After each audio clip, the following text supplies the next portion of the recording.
A new plan for self-improvement. A constructive approach to self-refinement and transmutation of personality is to first understand self-psychology and complexes. Even while procuring a small instrument or household, you examine all its features, utility, etc. in detail. Then, why this most evolved, unique creation of God, the human body, is never studied? It is really pitiable that most of us remain ignorant about its enormous power and wonderful potentials and spoil this majestic instrument in negligence. More amazing are the powers of the mind.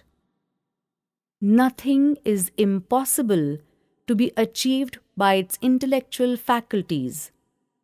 Its extrasensory powers and inner treasure of spirituality are the source of divine evolution. But all these remain hidden, unrevealed, because we never look introvert. What more, even our conceptualization of knowledge remains hazy, superficial, and confined only to the perceptions of the physical world, materialistic manifestation of nature.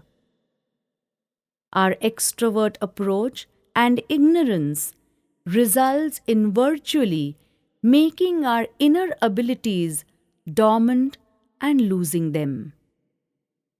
If we care for self-evolution and ascent in life, we will have to strive for knowing our qualities and awakening our hidden potentials. Unflinching efforts of introspection, self-study, and self-refinement are most crucial and beneficial in this regard. Most vulnerable and nearest enemies of progress in this direction are accumulated negativity and consequent despair and frustration upon failures. We have to be cautious against these and firmly follow our determined path. Gradually, the force of inner will would strengthen and inspire us. Akhanda Jyoti, April 1950.